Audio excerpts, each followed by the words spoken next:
Assalamualaikum warahmatullahi wabarakatuh. Para pemirsa MBS TV, perkenalkan nama saya Marafadia Zahir Ghazi, bisa dipanggil Ghazi.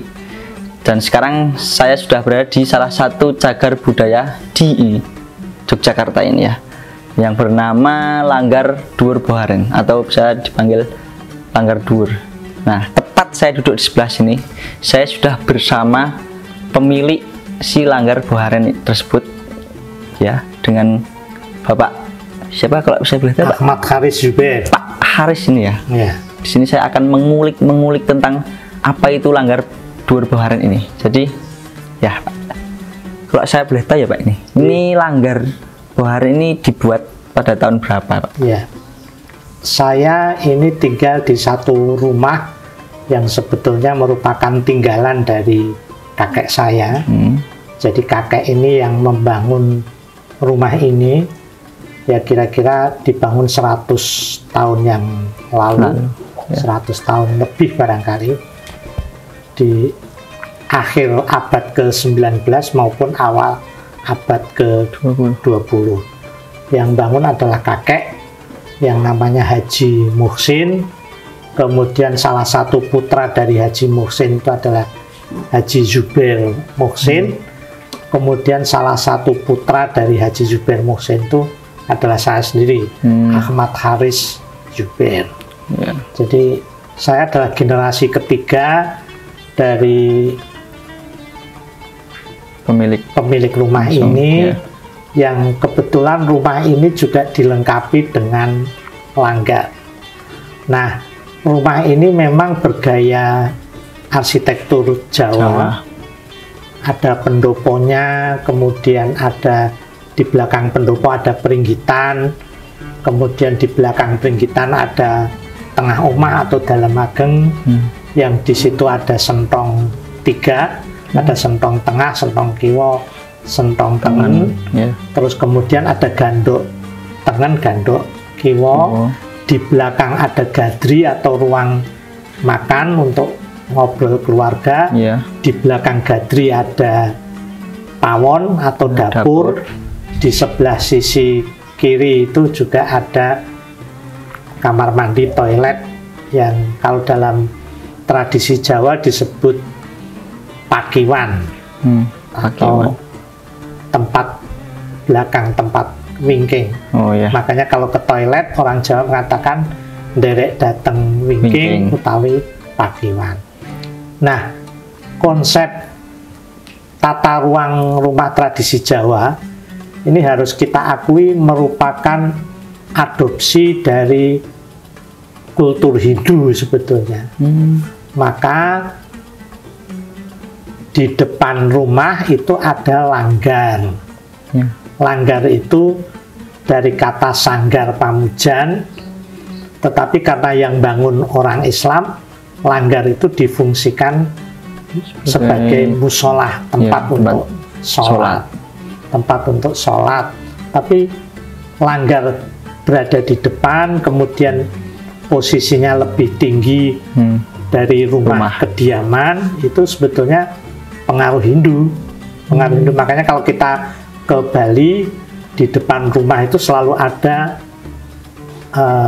tempat-tempat pemujaan yang berada di atas. Dan langgar-langgar lama di Kota Gede itu juga sebetulnya kalau tidak tinggi itu juga mesti berbentuk panggung, jadi lebih tinggi dibandingkan rumah-rumah kediaman yang lain. Jadi makanya istilahnya langgar. Langgar. Bukan, waktu itu orang Jawa mengatakan langgar, bukan musolah atau apa, karena dari kata sanggar itu. Dan orang Jawa juga di masa lalu sering menyebut sholat itu juga yuk sembahyang. Nah itu begitu. Tetapi kemudian itu berfungsi sebagai langgar. Nah di Kota Gede saat ini Langgar Dhuwur ini hanya tinggal 2 yang masih tersisa. Dua-duanya masih ada, tetapi juga sudah tidak berfungsi sebagai tempat sholat. Yang satu di Kampung Boharen, yang satu di Kampung Celengan. Ya karena di samping sudah banyak musola dan masjid yang dibangun, langgar-langgar di masa lalu itu sudah tertinggal, sudah tua, sudah barangkali juga cukup riskan, cukup mengandung risiko kalau dipakai jamaah orang banyak. Jadi akhirnya semacam jadi monumen saja. Ya cukup sayang mestinya. Kalau diperbaiki mungkin juga masih bisa difungsikan, tetapi juga posisi yang di atas itu seringkali menyebabkan orang-orang tua yang sudah sepuh itu juga naik turun itu sudah mulai sudah lelah sudah capek dan sebagainya. Tapi saya kira ini termasuk sudah ditetapkan dengan rumahnya sebagai bangunan warisan budaya. Jadi sudah termasuk, malah bisa dikategorikan sebagai cagar. Ya, cagar budaya. Di masa lalu malah lebih dari 2 langgar yang dulu itu. Tapi ada yang terakhir tahun 90-an itu masih ada 7 langgar, tetapi kemudian ada yang diubah menjadi toko, ada yang kemudian oleh pemiliknya dirobohkan, diganti fungsi lain, ada yang memang karena sudah tua kemudian rusak dan sebagainya. Jadi ini saja yang bagian kentongan itu sudah mulai rapuh yang harus segera diperbaiki. Saya kira begitu. Oke, baik Pak Haris. Jadi sejak tahun kapan Pak? Sejak tahun kapan langgar ini sudah tidak dioperasikan atau digunakan seperti? Terakhir itu digunakan 2017. Jadi sudah 6 tahun yang lalu itu terakhir digunakan, yang agak banyak jamaahnya itu dipakai untuk sholat taraweh. Untuk sholat taraweh di bulan Ramadan 2017. Tetapi kemudian ya tidak lagi dipakai, dan pada waktu itu juga ya banyak, karena jamaahnya pria sepuh-sepuh, banyak yang kemudian wis aku neng anu wae, neng isor wae gitu. Jadi ini kemudian akhirnya tidak digunakan lagi karena faktor usia. Faktor usia bangunannya maupun faktor usia jamaah. Oh ya, jadi langgar ini sangat tua sekali ya Pak. Bisa dibilang ya Pak. Lalu kalau ada rencana nggak sih untuk Pak Haris ini untuk merubah atau seperti orang-orang yang tadi itu Pak, mau dialihfungsikan atau dirobohkan? Kalau merubah tidak ada, tapi malah saya sangat prihatin dengan perawatan.